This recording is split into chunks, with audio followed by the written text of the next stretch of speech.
Dune part 1 and dune part 2 ये दोनों भी मूवीज फिल्म हिस्ट्री में हमेशा आइकॉनिक साइंस फिक्शन फिल्म्स रहेंगे बिकॉज इन फिल्म्स में हमें देखने मिलता है absolutely beautiful cinematography, brilliant acting, कुछ तूफानी एक्शन सेट पीसेस एंड उसी में हैंस जिमर का अमेजिंग साउंड ट्रैक जो ड्यून यूनिवर्स को इन मूवीज में जिंदा करता है। And let's not forget visionary director Denis Villeneuve की डायरेक्टिंग। Basically Dune part 1 and part 2 मतलब मूवी मैजिक, और ये दोनों ड्यून मूवीज बसे हुए हैं legendary American author Frank Herbert के आइकॉनिक ड्यून नॉवेल्स पर। फ्रैंक हर्बर्ट जी ने लेट 1950s और अर्ली 1960s में अपने ड्यून के मैसिव दुनिया को इमेजिन करके पहले ड्यून नॉवेल को लिखा जो 1965 में रिलीज हुई and after that rest as they say was history. Dune series की पहली नॉवेल जिसका नाम ड्यून ही था वो आज तक इतिहास की highest selling science fiction novel है, और इस नॉवेल को एक तरह से मॉडर्न साइंस फिक्शन मीडिया का ब्लूप्रिंट ही समझो। स्टार वॉर्स, टर्मिनेटर जैसे कुछ साइंस फिक्शन मूवीज, हेलो, मास इफेक्ट, वॉरहैमर जैसे कुछ video games, wheel of time जैसी नॉवेल्स और ऐसे ही कई सारी मॉडर्न मीडिया की फ्रेंचाइज डायरेक्टली ड्यून बुक के सीरीज से इंस्पायर्ड रही। अब इस ड्यून के फ्रेंचाइज में ड्यून कोई एकलौती बुक नहीं थी। ओरिजिनल ड्यून बुक सीरीज में total 6 novels Frank Herbert ji ने लिखे हैं। इसमें first book it's called as Dune जो 1965 में रिलीज हुई, और इसी ड्यून नॉवेल के ऊपर ही 2 लेजेंडरी हॉलीवुड डायरेक्टर्स ने फिल्में बनाई। सबसे पहले 1984 में डायरेक्टर डेविड लिंच ने ड्यून मूवी को बनाया जिसमें ड्यून नॉवेल का कंप्लीट एडेप्टेशन सिर्फ एक ही फिल्म में किया गया था। वो फिल्म थोड़ी सी वाहियात रही थी बट अभी उसे कई सारे लोग कल्ट क्लासिक भी मानते हैं। Then almost 35 years later director Denis Villeneuve ने ड्यून नॉवेल को ही 2 मूवीज में डिवाइड किया, और first movie Dune part 1 release की 2021 में and then second movie Dune part 2 release किया गया 2024 में। देन 1969 में ड्यून सीरीज का सेकंड पार्ट रिलीज किया गया and it was called as Dune Messiah. Then third book आया 1976 में and it was called as Children of dune.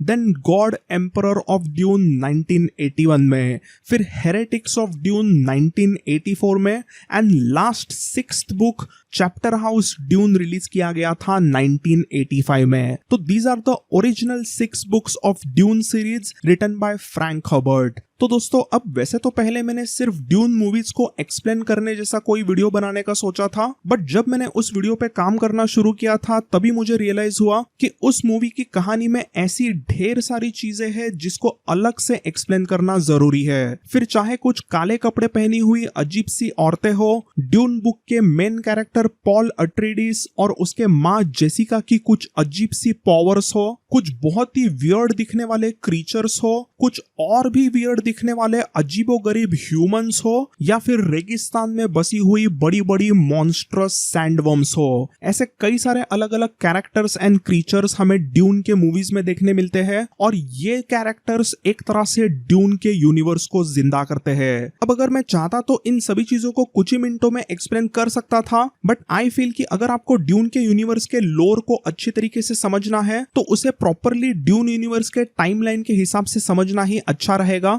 Because it will be easier for you to understand. And most importantly सिर्फ timeline की वजह से ही आपको अंदाजा आएगा कि फ्रैंक हर्बर्ट जी का इमेजिनेशन किस लेवल पर रहा था और उन्होंने अपने ड्यून के दुनिया को कैसे बनाया।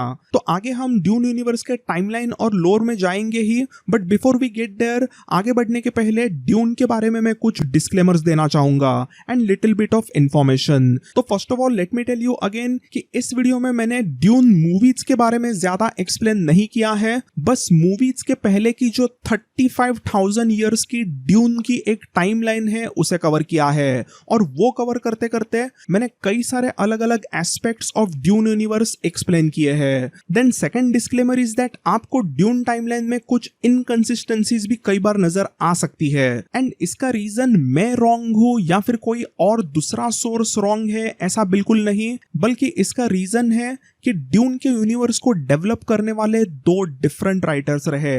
जी हाँ, तो एज आई सेड बिफोर कि ड्यून के सीरीज में पहली जो 6 बुक्स रही थी उसे फ्रैंक हर्बर्ट जी ने लिखा, बट 1985 में 6th book chapter house Dune release होने के बाद में अगले ही साल 1986 में मिस्टर फ्रैंक हर्बर्ट जी का देहांत हुआ, और उनके गुजरने के बाद अगले 10 सालों तक कोई भी ड्यून का बुक रिलीज नहीं किया गया।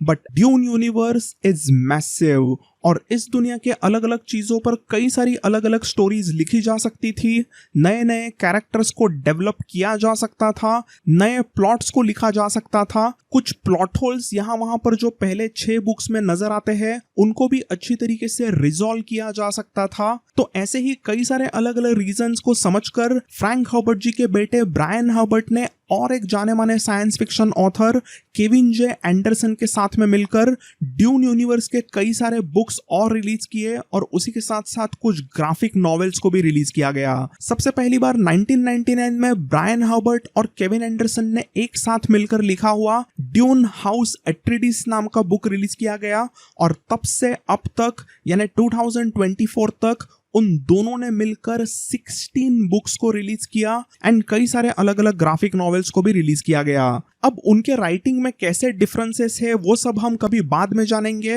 बट अभी इंपॉर्टेंट पॉइंट ये है कि ऐसे अलग अलग 2 ऑथर्स के सेट होने के वजह से सबसे बड़ा प्रॉब्लम आता है कि ड्यून के यूनिवर्स की टाइमलाइन में थोड़े बहुत यहाँ वहां पर हमें डिफरेंसेस दिखाई देते हैं। ड्यून के फैंडम में फ्रैंक हर्बर्ट जी के टाइमलाइन को ओरिजिनल ड्यून टाइमलाइन कहा जाता है और उनके बेटे ब्रायन हर्बर्ट के टाइमलाइन को ड्यून एक्सपैंडेड टाइमलाइन कहते हैं, जो ब्रायन ने अपने अलग अलग बुक्स में अच्छे से लिखी थी। आई नो अभी आपके लिए ये चीजें थोड़ी सी कंफ्यूजिंग जरूर हो सकती है, बट फिकर not, I have got you covered. मैंने दोनों भी डिफरेंट सेट्स ऑफ ऑथर ने बताए हुए टाइमलाइन को अच्छी तरीके से इंटीग्रेट करके इस वीडियो में बराबर आपको समझेगी वैसी एकदम पीसीपी स्पेशल ड्यून टाइमलाइन बताई है, जिससे आपको सभी इंपॉर्टेंट ड्यून के यूनिवर्स के इवेंट्स बराबर से अच्छे से समझेंगे। तो ये रहा second disclaimer. Then third disclaimer is that इस वीडियो में जो भी मैं आपको बताऊंगा उसका रियल वर्ल्ड से कोई भी रिलेशन नहीं। ये डिस्क्लेमर मैंने इसलिए दिया क्योंकि ड्यून के दुनिया में कई सारी ऐसी चीजें बताई गई है जो डायरेक्टली रियल वर्ल्ड से इंस्पायर्ड है। तो आप में से कुछ लोगों को लग सकता है कि ये एकदम कुछ रियल तो नहीं शुरू, तो please do not get confused. Frank Herbert ji ने ड्यून की नॉवेल्स लिखते हुए रियल वर्ल्ड के कल्चर्स और रिलीजन्स में से कई सारे इंस्पिरेशन जरूर लिए, but again this Dune universe it's complete work of fiction. अब ये तो रहे 3 important disclaimers, but Dune universe के टाइमलाइन में जाने के पहले एक आखिरी इंफॉर्मेशन हमें समझनी पड़ेगी and that is dune universe का यूनिवर्सल स्टैंडर्ड कैलेंडर। तो अभी ड्यून सीरीज का ड्यून नॉवेल यानी कि जो पहला नॉवेल है उसी के जो 2 मूवीज रिलीज किए गए, ड्यून पार्ट 1 एंड पार्ट 2, उन मूवीज के शुरुआत में हमें एकदम ये ईयर देखने मिलता है 10191 AG। तो अभी एग्जैक्टली इसका मतलब क्या है? तो अभी के लिए बस इतना ही समझ लो कि 10,191 10191 AG मतलब आफ्टर गिल्ड। तो अब ये एग्जैक्टली गिल्ड क्या होता है और यूनिवर्सल स्टैंडर्ड कैलेंडर को आफ्टर गिल्ड और बिफोर गिल्ड यानी कि बीजी और एजी में ऐसे क्यों डिवाइड किया गया है उसे हम अच्छी तरीके से बाद में जानेंगे ही। अभी के लिए बस इतना ही समझ लो कि गिल्ड मतलब एक बहुत ही बड़ा कोई ऑर्गेनाइजेशन है जिसका जब ऑफिशियली फॉर्मेशन हुआ था उस साल को ड्यून यूनिवर्स में एग्जैक्टली ईयर 0 कंसीडर किया गया और गिल्ड के बनने के बाद का टाइमलाइन मतलब आफ्टर गिल्ड रहा एंड उसके पहले का टाइमलाइन इट्स बिफोर गिल्ड यानी कि एजी एंड बीजी। तो एनीवेज दोस्तों, अभी तक आपने जिस तरीके से इस लंबे इंट्रो को पेशेंटली अच्छे से देखा वैसे ही इस पूरे वीडियो को पेशेंटली अगर देखते हो तो आई एम श्योर कि आपको इस फ्रैंक हर्बर्ट जी के ड्यून यूनिवर्स में बहुत मजा आएगा। तो अभी बस हुआ ये intro, let's enter the Dune universe और as I call it Dune की दुनिया। सो ड्यून का ऑफिशियल टाइमलाइन शुरू होता है 19,000 बीजी में। इस समय अर्थ पर एकदम ही अर्ली सिविलाइजेशंस एग्जिस्ट कर रही थी जिनके बारे में ज्यादा इंफॉर्मेशन बुक्स में भी नहीं। We only know one thing and that is अपने प्लैनेट अर्थ को ड्यून के दुनिया में टेरा भी कहते हैं। तो अर्ली सिविलाइजेशंस ऑन ओल्ड टेरा यानी कि ओल्ड अर्थ पर एग्जिस्ट करते थे और उनकी हमें ज्यादा इंफॉर्मेशन नहीं पता। बट यही कुछ 3000 इयर्स के ह्यूमन एवोल्यूशन के बाद में 16,400 बीजी में रोमन एम्पायर आया और पूरे टेरा पर, पूरे पृथ्वी पर रूल करना शुरू कर दिया। इस पूरे टाइम पीरियड में रोमन एम्पायर ने सभी सिविलाइजेशंस को आसानी से हराया। तो ऐसे ही ऑलमोस्ट 2000 साल चले जाते हैं और अराउंड 14,800 बीजी के आसपास ड्यून के हिस्ट्री में पहली बार किसी ने पूरे वर्ल्ड पर रूल करना शुरू कर दिया। रोमन एम्पायर ने सबसे पहली बार एक यूनिफाइड वर्ल्ड किंगडम बनाया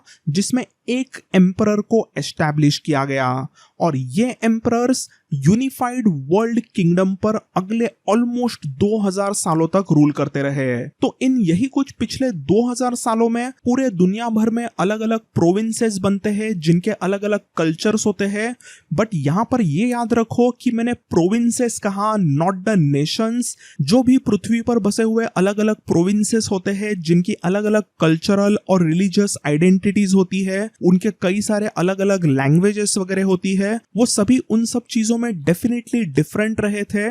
बट सभी का एक ही रूलर होता है, एक एम्परर, जिसके अंडर ये सभी प्रोविंसेस आते हैं। इवेंचुअली स्पेन प्रोविंस के मैड्रिड में इंपीरियल सीट को एस्टैब्लिश किया गया था, जिसे एक तरीके से समझिए कि ये पूरे अर्थ की एक पार्लियामेंट है। बट कईयों को स्पेनिश लोगों का रूल पसंद नहीं आता। कई लोगों को लगता है कि मैड्रिड में इंपीरियल सीट होना गलत है, वहां पर एम्परर को बैठना नहीं चाहिए, कहीं और उसे होना चाहिए। और इसीलिए कई सारी छोटी मोटी बैटल शुरू होती है और इवेंचुअली 14,512 बीजी में एक बड़ी battle of the English channel हुई जिसमें इंग्लिश लोगों ने स्पेनिश लोगों को हराया और इंपीरियल सीट को मैड्रिड से लंदन में मूव किया गया।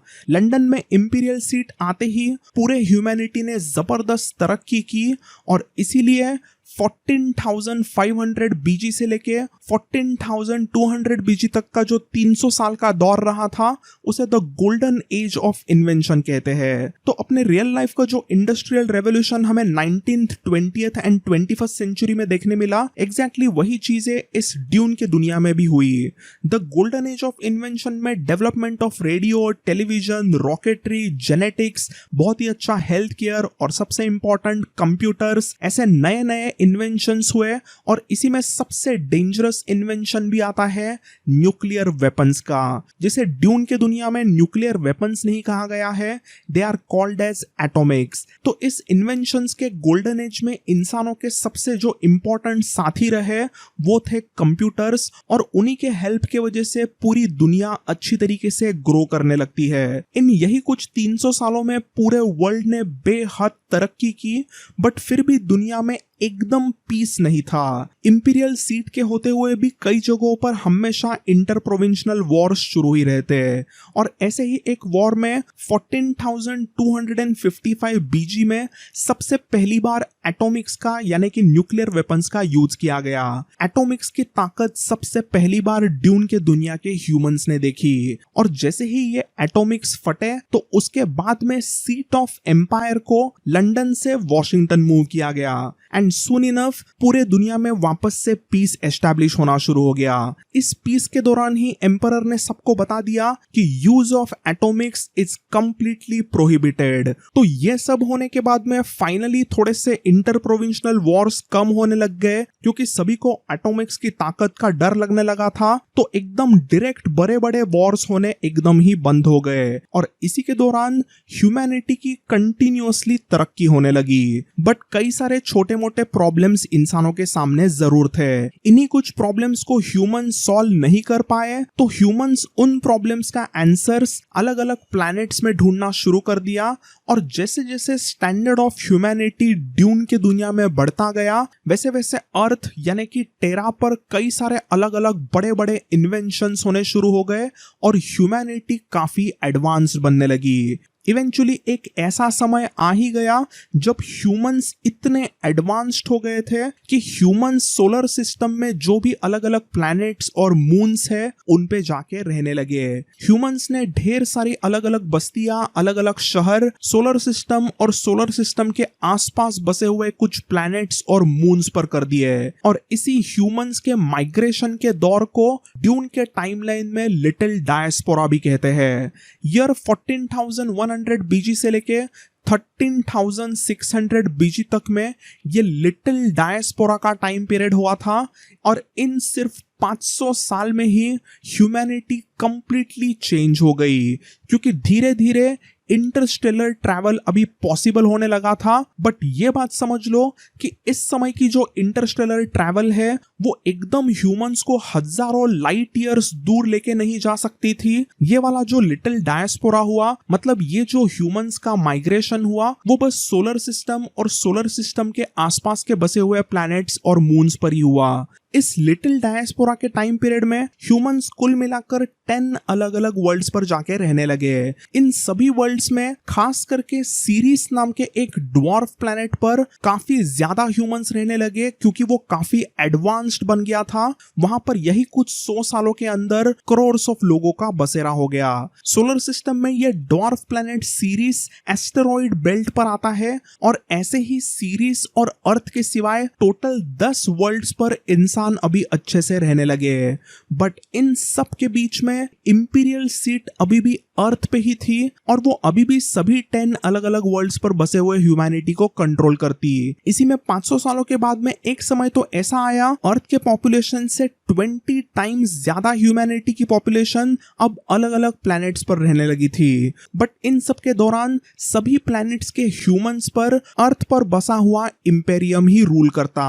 यही जो इंपेरियम था, यही जो लार्ज एम्पायर इस समय पर अर्थ पे बैठ के पूरे 10 वर्ल्ड्स को कंट्रोल करता था, उन्हें आगे चल के हजारों सालों बाद आए हुए ह्यूमंस ने ओल्ड एम्पायर कहना शुरू कर दिया। ओल्ड एम्पायर के रूल में लिटिल डायस्पोरा के टाइम पीरियड में रोबोटिक्स और आर्टिफिशियल इंटेलिजेंस यानी कि एआई में खास करके काफी एडवांसमेंट्स हुए और इसी दौर में कुछ early prototypes of mechanical thinking machines बनाए गए जो इंसानों को डिफिकल्ट प्रॉब्लम सॉल्व करने में मदद करते हैं। ये मशीन्स अपने आप से सोच सकते थे और खुद ही कुछ चीजें सोचकर इंसानों को अच्छी तरीके से मदद करते हैं और सालों तक आर्टिफिशियल इंटेलिजेंस ने कोई भी इश्यूज, कोई भी प्रॉब्लम्स इंसानों को नहीं दिए। तो ह्यूमैनिटी काफी अच्छी तरीके से पूरे सोलर सिस्टम में ग्रो हो रही थी, कोई भी प्रॉब्लम है नहीं ऐसा लग ही रहा था कि तभी ह्यूमैनिटी ने एक बड़ी नेचुरल कैलामिटी फेस की।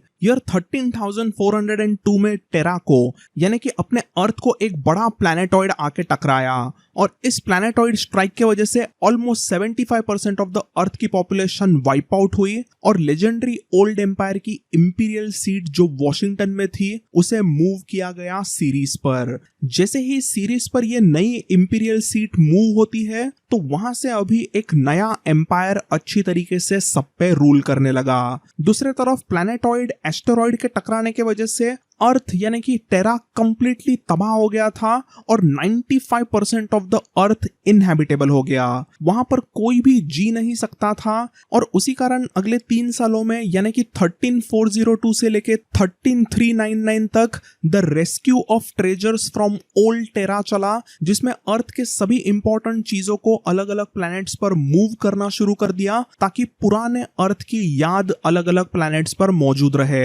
बट देन इवेंचुअली एम्परर ने ईयर 13,360 में यानी कि एस्टेरॉइड स्ट्राइक के यही कुछ 40 साल बाद टेरा को रीसीड करने का हुक्म भी दिया था। मतलब जो भी अभी अर्थ पूरा तबाह हुआ है उसमें ही वापस सीड्स वगैरह डाल के अलग अलग पेड़ पौधे उगाने का काम शुरू हो गया। बट इंपीरियल एडिक्ट यानी कि इंपीरियल फरमान जारी किया गया था कि अर्थ पर कोई भी जाके अभी नहीं रहेगा। अर्थ अभी सिर्फ और सिर्फ एक नेचुरल पार्क बन चुका है, वहां पर जाओ, मजे करो और वापस आ जाओ। ओवरऑल 13,400 बीजी से लेके 12,200 बीजी तक के टाइम पीरियड को इतिहास में एम्पायर ऑफ द 10,000 वर्ल्ड्स कहा गया है और इन यही कुछ हजार सालों में अलग अलग 10,000 वर्ल्ड्स की काफी तरक्की हुई। इसी दौर में अभी इंसानों को फास्ट ट्रैवल करना पॉसिबल होने लगा था और ह्यूमंस की बस्तियां पूरे मिल्की वे गैलेक्सी के अलग अलग प्लैनेट्स और मून्स पर फैलने लग गई। फास्ट ट्रैवल के इन्वेंशन के साथ साथ ही क्रायो स्लीप के चेम्बर्स को इन्वेंट किया गया ताकि इंसान सालों तक एक चेम्बर में जिंदा रह सके और ऐसे ही कई सारे एडवांसमेंट्स को ह्यूमन सिविलाइजेशंस ने अलग अलग जगहों पर डेवलप किया। इन 1000 सालों में ह्यूमंस ने एकदम अनप्रेसिडेंटेड ग्रोथ की पूरे गैलेक्सी में और अलग अलग कई सारे प्लैनेट्स पर ह्यूमैनिटी फैल गई। अब इस पूरे टाइम पीरियड में ह्यूमैनिटी की जो इंपीरियल सीट होती है वो इस समय पर सीरीज पर ही थी, यानी कि पूरे ह्यूमैनिटी का एम्परर इस समय पर सीरीज पे बैठ के सभी अलग अलग प्लैनेट्स को अच्छी तरीके से रूल करता। बट जैसे जैसे ह्यूमैनिटी अलग अलग प्लैनेट्स पर फैलने लगी वैसे वैसे स्लोली इंपीरियल सीट की पावर खत्म होने लगी और इसी में 12,200 बीजी में एक नया दौर शुरू हो गया जिसे ड्यून टाइमलाइन में कहते हैं द एम्पायर ऑफ 10,000 वर्ल्ड्स। यही कुछ 1000 ईयर्स यानी कि 12,200 बीजी से लेके 11,200 बीजी के बीच में सीरीज पर बसे हुए इंपीरियल सीट की पावर एकदम ही नॉन एग्जिस्टेंट हो गई, क्योंकि बस 1000 ईयर्स में ही ह्यूमंस बहुत ही क्विकली इतने सारे अलग अलग प्लैनेट्स पर जाके बसने लगे कि वो सीरीज से बहुत दूर थे और सीरीज के इंपीरियम को उन पे कंट्रोल करना मुश्किल होने लगा। हर प्लैनेट पर वहां के ह्यूमंस अपने ही कुछ ना कुछ कायदे कानून लगाते और उन प्लैनेट्स को रूल करने वाले जो भी बड़ी बड़ी फैमिलीज होती है वो अपने आप को ही पावरफुल समझने लगे। अब इसमें एक गौर करने की चीज ये है कि मोस्ट ऑफ द ह्यूमंस के ट्राइब्स अपने अपने रिलीजियस, कल्चरल और सोशल बिलीफ्स के अनुसार उनके उनके प्लैनेट्स को डेवलप करते थे। इस एम्पायर ऑफ 10,000 वर्ल्ड्स के दौरान millions and millions, trillions of humans अलग अलग प्लैनेट्स पर जाके सेटल हुए और उन्होंने अपने कल्चर के जैसे ही उस प्लैनेट के सोसाइटीज को डेवलप करना शुरू किया। अब इस दौरान नॉन यूनिवर्स काफी एक्सपैंड हो गया था और अलग अलग प्लैनेट्स पर हजारों इंपॉर्टेंट हाउसेस भी डेवलप हुए जो अपने आप को ही उनके उनके प्लैनेट का बादशाह समझते। वो सीरीज प्लैनेट पर बसे हुए किसी इंपीरियल सीट को वगैरह ज्यादा भाव ही नहीं देते। कई सारे अलग अलग प्लैनेट्स के रूलर्स को लगने लगा कि हमारे पास ही अभी पावर आ गई है और हर प्लैनेट का बादशाह एक तरीके से अपना छोटा इंपीरियम चलाने लगा। तो ये सभी चीजें शुरू हुई थी कि इसी दौरान 13,004 यानी 13,004 में ड्यून के पूरे दुनिया का एक सबसे इंपॉर्टेंट साइंटिफिक डिस्कवरी हुआ and this was called as the suspensor nullification effect. कुछ साइंटिफिक एक्सपेरिमेंट्स के बाद में एक डिवाइस में ऐसे कुछ अजीबोगरीब रिजल्ट्स दिखने लगे जिससे साइंटिस्ट कॉम्प्रिहेंड ही नहीं कर पा रहे थे। मतलब उन्हें समझ में ही नहीं आया कि ये इफेक्ट एग्जैक्टली है क्या और उसे इस्तेमाल कैसे कर सकते हैं। बट उन्हें ये जरूर पता था कि ये जो भी सस्पेंसर नलिफिकेशन इफेक्ट इन्होंने जो नाम दिया, ये जो उन्हें दिख रहा है वो कुछ बहुत ही यूनिक चीज है और ऐसी चीज ह्यूमैनिटी ने कभी नहीं देखी। तो कई सारे जनरेशंस आफ्टर जनरेशंस अलग अलग साइंटिस्ट को समझता ही नहीं कि यह सस्पेंसर नलिफिकेशन इफेक्ट एग्जैक्टली क्या है, सिवाय एक बंदे के। और ये बंदा काफी टाइम के बाद में आएगा जो हम आगे जानेंगे ही। सो एनीवेज, ह्यूमैनिटी अब एम्पायर ऑफ 10,000 वर्ल्ड्स के दौरान ऑलमोस्ट 100 लाइट ईयर्स के नॉन यूनिवर्स में फैल गई थी। बट इतने वास्ट डिस्टेंस पर ह्यूमंस रहने की वजह से धीरे धीरे ह्यूमंस के बीच में कम्युनिकेशन होना इम्पॉसिबल होने लगा। तो ओवरऑल हजारों प्लैनेट्स पर अलग अलग अपने आप को बादशाह समझने वाले लोग आने के वजह से 11,100 बीजी में एज आ गया था, द एज ऑफ 10,000 एम्परर्स का। ये दौर 11,100 बीजी में शुरू हुआ था और आगे चल के 7,562 में खत्म हुआ।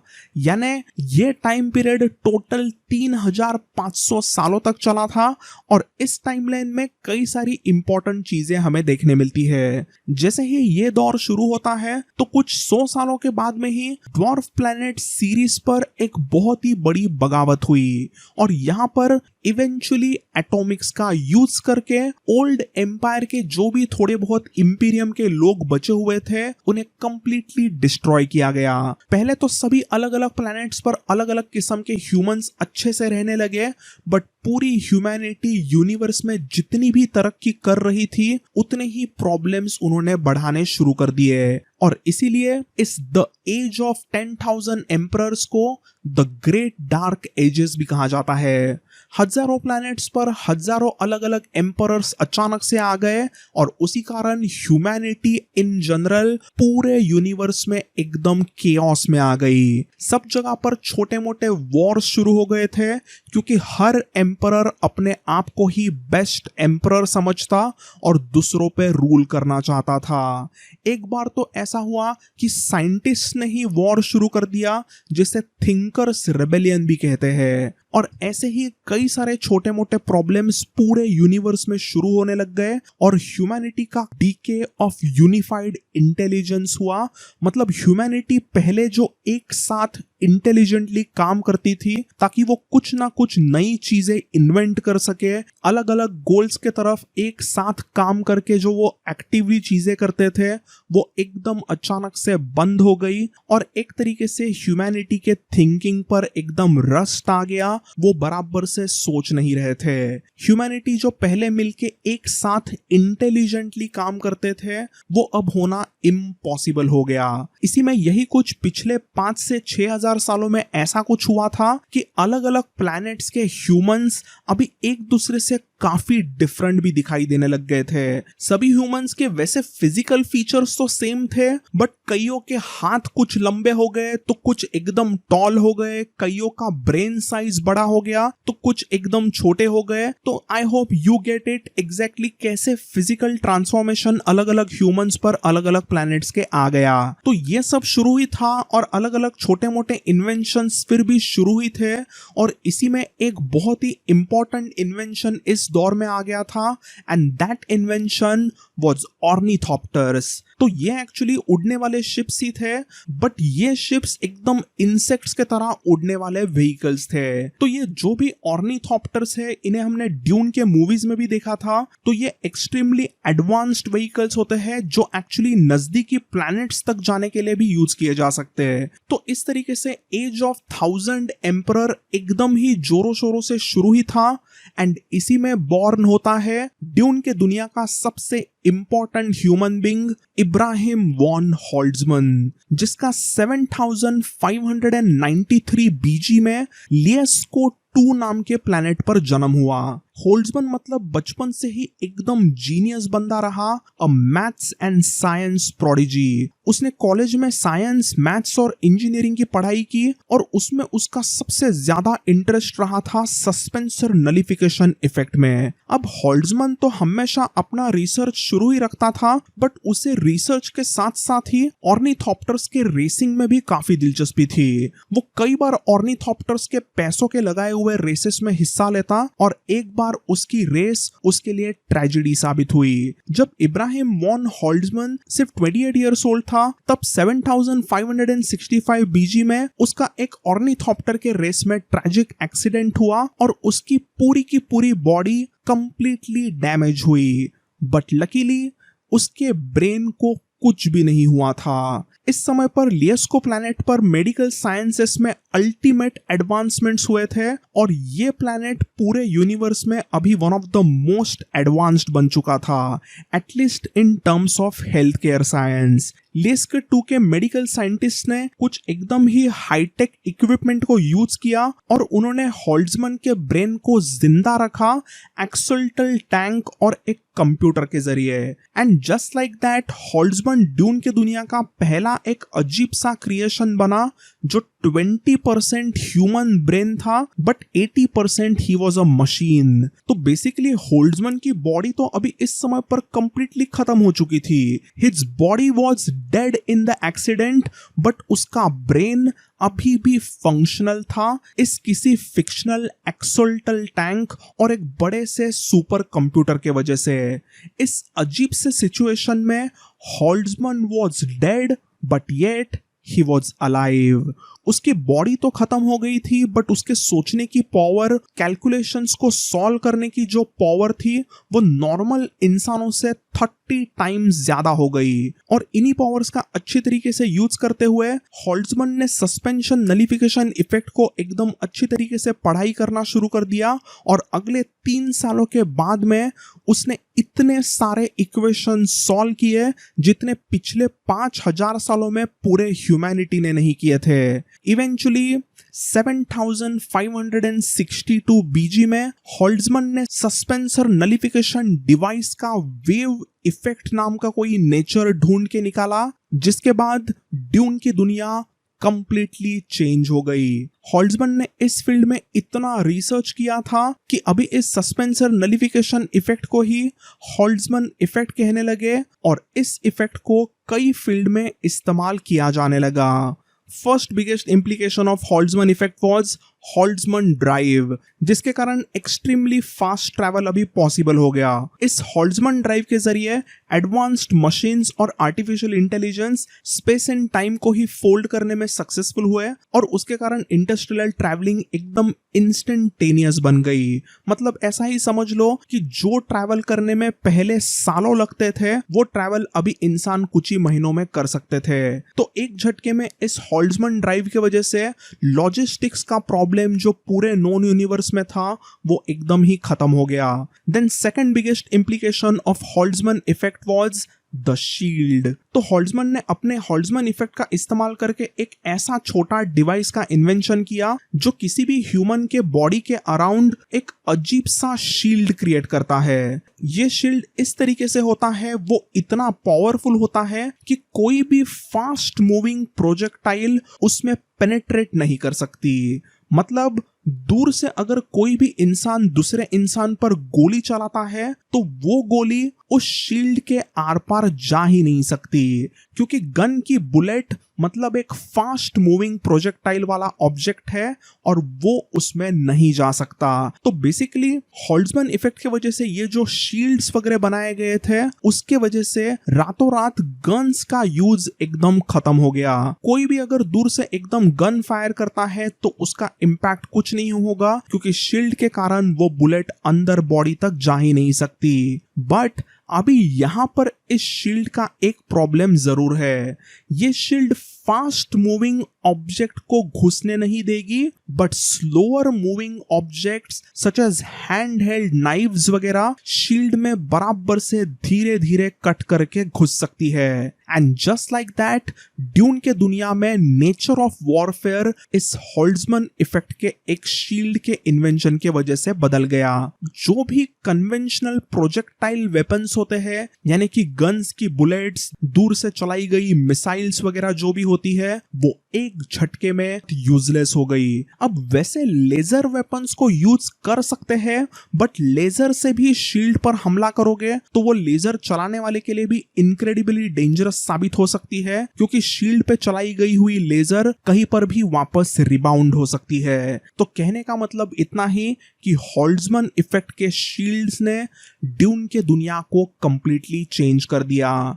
This is why humanity across the galaxies अभी गन का इस्तेमाल बंद कर देती है एंड रातों रात सब जगह पर वापस से हैंड हेल्ड वेपन्स यानी कि स्वॉर्ड्स, नाइफ्स, ऐसे सब चीजों का इस्तेमाल वापस सीखना शुरू हो गया। देन हॉल्ट्जमैन इफेक्ट का और एक यूज किया गया था फिजिकल ऑब्जेक्ट्स को ग्रेविटी डिफाइंग बनाने के लिए। मतलब इस इफेक्ट की वजह से कुछ चीजें लिटरली आसमान में उड़ सकने लगी। Then there was another important invention which was called as glow globe. इसमें हॉल्ट्जमैन इफेक्ट का यूज करके एक ऐसा डिवाइस बनाया गया था जो हमेशा फ्लोट करते हुए एकदम लाइट इमिट करता है। मतलब वो एक उड़ने वाला बल्ब है ऐसा ही समझो। इस उड़ने वाले बल्ब की खासियत होती है कि वो सेल्फ पावर्ड होता है due to the Holtzman effect. Last important implication of Holtzman effect was उसके वजह से कम्युनिकेशन में भी काफी फायदा हुआ। ह्यूमंस अभी ऑलमोस्ट 100 लाइट ईयर्स तक अच्छे से कम्युनिकेट करने लगे। सो हॉल्ट्जमैन इफेक्ट के वजह से ही ड्यून का यूनिवर्स चेंज हुआ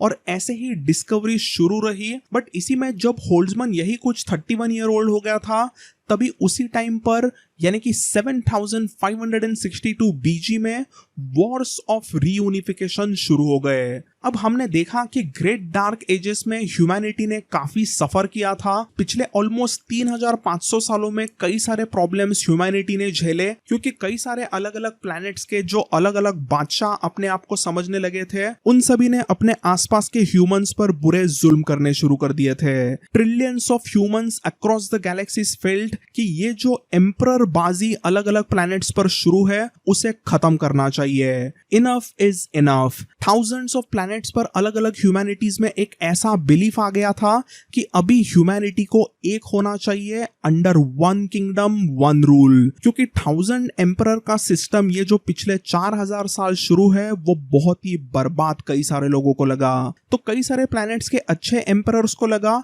कि जो बुरे एम्परर्स है उनके वजह से ह्यूमैनिटी काफी बर्बाद हो रही है, और ऐसे ही चलता रहा तो ये जो भी बुरे एम्परर्स अलग अलग प्लैनेट्स पर है वो आगे चल के फ्यूचर में बहुत बड़ा प्रॉब्लम क्रिएट कर सकते हैं। तो उस प्रॉब्लम को सॉल्व करने के लिए अभी एक्शन लेना जरूरी है, ऐसे कई सारे अलग अलग अच्छे एम्परर्स ने सोचा, और उन्होंने अपने इसी सेंटिमेंट को लेके फाइनली और एक बगावत शुरू कर दी। ह्यूमैनिटी का एक बड़ा फैक्शन चाहता था कि it is time to unify under one imperium, और ह्यूमैनिटी के कई सारे अलग अलग एम्परर्स चाहते थे कि उनका उनके प्लैनेट पर जैसा रूल शुरू है वैसा उन्हें करने देना चाहिए, उनको किसी के अंडर काम नहीं करना। एंड इसी के साथ साथ वॉर्स ऑफ रीयूनिफिकेशन शुरू हुए जो 7562 बीजी में शुरू हुए थे और वो चले 5022 बीजी तक, और इन वॉर्स के दौरान ही इमीडिएट कम्युनिकेशन पॉसिबल हुआ था जो होल्ड्समैन इफेक्ट के वजह से हुआ। अब ऐसे वॉर्स तो शुरू हुए ही, बट इसी में होल्ड्समैन एक मैड साइंटिस्ट बनने लगा। उसे लगता है कि इन वॉर्स ऑफ रीयूनिफिकेशन में उसका कोई फायदा उठा सकता है, उसे कोई मारने की कोशिश कर सकता है, उसकी जो सोच है, उसकी जो इंटेलिजेंस है, उसका कोई फायदा उठा सकता है, और इसीलिए उसे कोई भी बंदी बना सकता है। अभी यहाँ पर मैं वापस बता दूं कि होल्ड्समैन एक जीनियस ब्रेन रोबोट किस्म का बंदा अभी बन चुका था, बट उसे हमेशा अभी डर लगने लगा था कि उसका ये जो ब्रेन है और ये जो सुपर कंप्यूटर वाला उसका जो इक्विपमेंट है उसे कोई हैक ना कर दे, उसे कोई डिस्ट्रॉय ना कर दे, ऐसा ही उसे खौफ रहता। और उसी खौफ के कारण होल्ड्समैन बिना किसी को बताए एक दिन अचानक से पैरानॉइड होके 7556 बीजी में गायब हो गया और किसी सीक्रेट प्लैनेटरी सिस्टम में एक कॉमेटरी ऑर्बिट में उसके शिप को वो लेके गया। अभी ऑब्वियसली उसे कुछ उसके साथियों ने भी मदद की थी, बट वंस ही लेफ्ट इन अ शिप, बाद में किसी को पता ही नहीं था कि होल्ड्समैन गया कहां पर। उसके साथ सभी कम्युनिकेशंस पूरे ह्यूमैनिटी के खत्म हो गए। तो 7556 बीजी में Holtzman was gone, but wars of reunification ऐसे ही अगले 2500 सालों तक चला, और 2500 सालों के बाद में 5022 बीजी में फाइनली सारे यूनिवर्स को एक एम्पायर में लाया लैडिस्लास द ग्रेट नाम के एक जबरदस्त किंग वॉरियर ने। इस लैडिस्लास द ग्रेट बंदे ने कई सारे अलग अलग वॉर्स को जीता और वापस से एक इंपीरियम बनाया जिसमें थाउजेंड्स ऑफ एम्पायर शामिल थे एक इंपीरियम के अंडर, यानी लैडिस्लास के अंडर, और उसने ही पूरे ह्यूमैनिटी पर रूल करना अभी शुरू कर दिया। तो 5022 बीजी में लैडिस्लास द ग्रेट ने सबको एक किया, और वो करते ही शुरू हुए नए दौर को कहने लगे द एम्पायर ऑफ 10,000 वर्ल्ड्स, जिसे कई सारे लोग फर्स्ट गोल्डन एज भी कहते हैं। और ये फर्स्ट गोल्डन एज 5022 बीजी से लेके 3678 बीजी तक चला। एज इट सेज ये ह्यूमैनिटी का एक गोल्डन एज रहा था।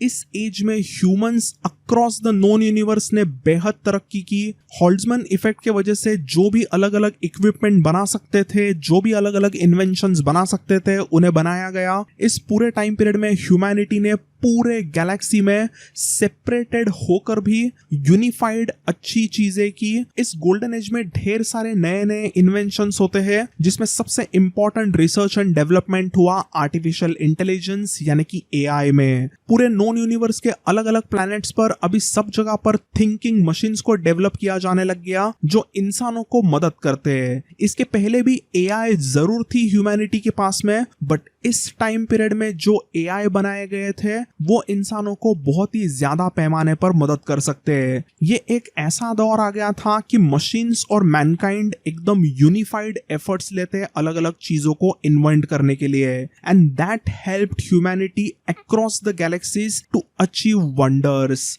ह्यूमैनिटी और मशीन्स मिलजुल के अच्छे से रहने लगे और नए नए और भी न्यू प्लैनेट्स पे जाके वो बसने लगे। बट देन अभी इसी दौरान फ्रॉम 5000 टू 4800 बीजी में अराकिस के प्लैनेट पर कुछ मुआद्रू जाति के इंसान आके रहने लगे और ये मुआद्रू लोग हजारों सालों से अलग अलग प्लैनेट्स पर घूमते ही रहे थे। बट अभी फाइनली उन्हें अराकिस पर रहने के लिए अच्छे से जगह मिल गई थी और उन्होंने इस प्लैनेट अराकिस को अपना घर बनाया। अराकिस का प्लैनेट मतलब एकदम ही वाटर रिच प्लैनेट था। वहां पर सब जगह पर नदी, नाले और ओशंस थे और इन्हीं ओशंस में मुआद्रू लोगों के साथ आई हुई छोटी सैंड ट्राउट्स अच्छे से मिक्स होके रहने लग गई। एंड ये चीज आगे काफी इंपॉर्टेंट होगी।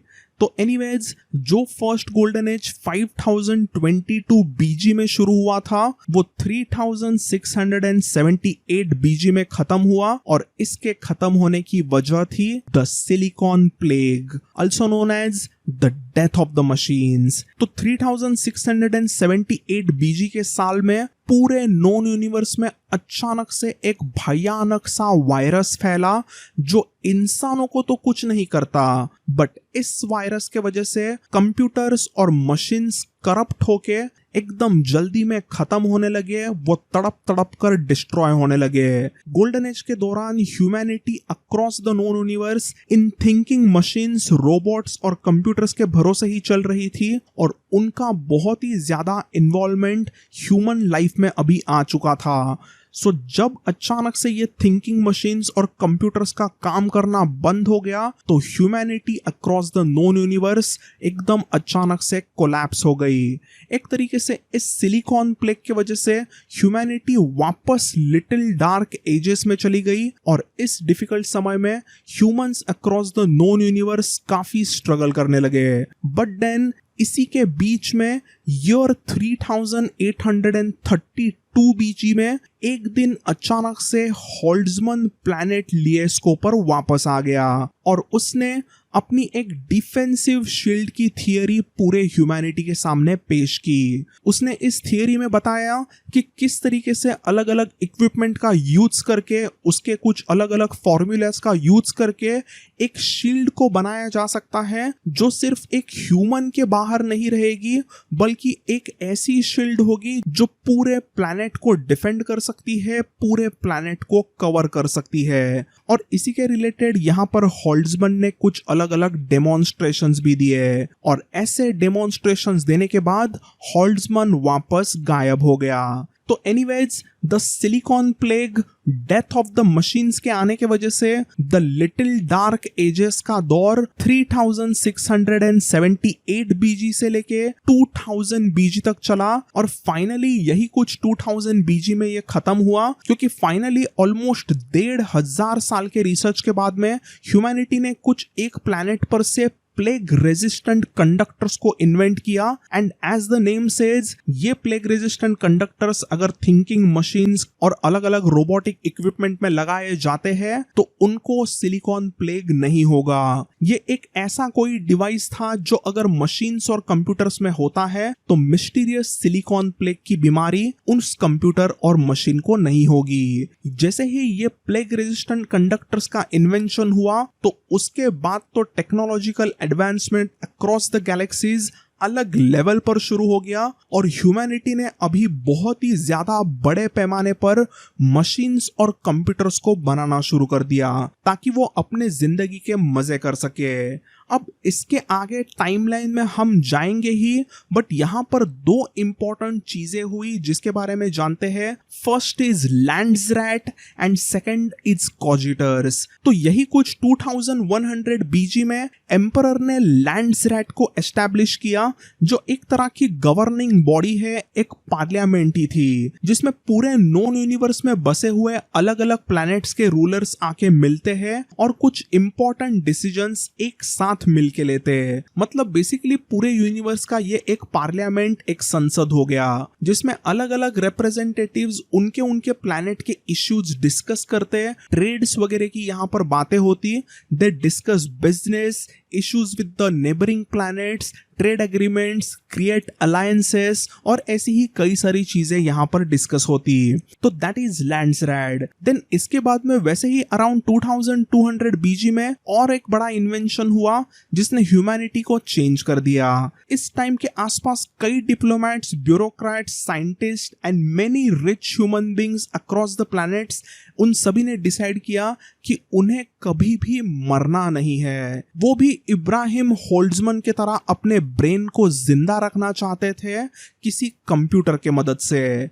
इसके पहले ऐसी चीज सिर्फ होल्ड्समैन ने हजारों साल पहले की थी, बट उसके बाद में आज तक कोई भी वो चीज कर नहीं पाया था। जस्ट लाइक होल्ड्समैन 1000 years अगो, ये भी जो रिच इंसान, डिप्लोमेट, ब्यूरोक्रेट, साइंटिस्ट वगैरह जो भी थे, वो भी इमॉर्टल बनना चाहते थे जस्ट लाइक होल्ड्समैन। और इन्हीं को कहा गया है कॉजिटर्स। इनकी कुछ भी बॉडी नहीं होती, वो पूरी तरीके से मैकेनिकल बींग्स रहते हैं, बट उनमें फिर भी एक इंसानियत थोड़ी क्यों ना होती थी। तो ये जो भी कॉजिटर्स इस टाइम पीरियड में बनते हैं, वो अपने एक्सपैंडेड नॉलेज का यूज करके लिटिल डार्क एजेस को खत्म करने में हेल्प करते हैं। कॉजिटर्स और ह्यूमन साइंटिस्ट मिलकर ही उन प्लेग रेजिस्टेंट कंडक्टर्स को ढूंढ निकाले थे। तो ये जो कॉजिटर्स होते हैं, उनके वजह से ह्यूमंस को काफी अच्छी हेल्प हुई थी, और इन्हीं कॉजिटर्स के वजह से ह्यूमंस को मदद करने वाले और भी अच्छे आर्टिफिशियल बींग्स को क्रिएट किया गया, जिनका नाम था थिंकिंग मशीन्स। तो 2000 बीजी से लेके 1800 बीजी तक पूरे नोन यूनिवर्स में सब जगह पर कंप्यूटर्स और थिंकिंग मशीन्स वापस लौटे, और इसी टाइम पीरियड को ड्यून के यूनिवर्स में सेकंड रीयूनिफिकेशन भी कहा गया। तो ये वाला रीयूनिफिकेशन था इंसान और मशीन्स का। इस दौरान कॉजिटर्स और कई सारे अलग अलग थिंकिंग मशीन्स का बहुत ही ज्यादा बड़े पैमाने पर यूज करना शुरू हो गया। सेकेंड रीयूनिफिकेशन के पहले यही कुछ 1000 years कंप्यूटर और मशीन्स के बिना इंसानों की लाइफ बहुत ही डिफिकल्ट रही थी, और उन्होंने लिटिल डार्क एजेस को एक्सपीरियंस भी किया था। तो जैसे ही वो खत्म हुआ, तो ह्यूमंस ने रोबोटिक्स और थिंकिंग मशीन्स को बड़े पैमाने पे यूज करना शुरू किया। ह्यूमंस ने सोचा ही नहीं कि थिंकिंग मशीन्स कभी उनके लिए प्रॉब्लमेटिक हो सकते हैं। Across the known universe in thinking machines का यूज बहुत ही ज्यादा रोजमर्रा के जीवन में होने लगा, और उनके बिना रहने के बारे में इंसान सोच भी नहीं सकते। थिंकिंग मशीन्स ह्यूमैनिटी में एकदम सीमलेसली घुस गए थे, और एक टाइम तो अभी ऐसा आ गया कि पूरे नोन यूनिवर्स में ह्यूमन से ऑलमोस्ट 10 टाइम्स ज्यादा तो सिर्फ थिंकिंग मशीन्स ही बन गए। थिंकिंग मशीन्स की पॉपुलेशंस बहुत ही ज्यादा होने लगी थी, बट इस दौरान पूरे ह्यूमैनिटी को कोई भी टेंशन नहीं था। उनके तो मजे शुरू थे, लाइफ एकदम आसान हो चुकी थी, और उसी कारण इस पूरे 1800 बीजी से लेके 400 बीजी के टाइम पीरियड को सेकंड गोल्डन एज भी कहा गया।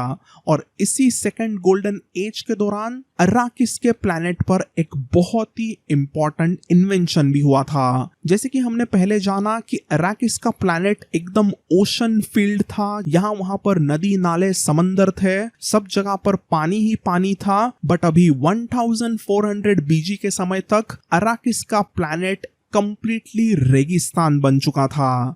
इस प्लैनेट पर यही कुछ 4000 साल पहले मुआद्रू नाम के कुछ ह्यूमन रेस ने छोटे सैंड ट्राउट्स को लाया था, और उन्हीं छोटे सैंड ट्राउट्स के वजह से कहो या फिर किसी और वजह से कहो, अराकिस का पानी खत्म हो गया और वो एक रेगिस्तान बन गया। तो इसी वजह से इस अराकिस के प्लैनेट को ही सब लोग ड्यून कहने लगे। इस प्लैनेट ड्यून पर सब जगह पर अभी रेगिस्तान हो गया था, और उसी रेगिस्तान में कई सारी बड़ी बड़ी सैंड वर्म्स क्रिएट हो गई थी, और उन्हीं के वजह से इस प्लैनेट के रेगिस्तान में एक अजीब सा केमिकल सब्सटेंस स्पाइस मेलांग क्रिएट होने लगा।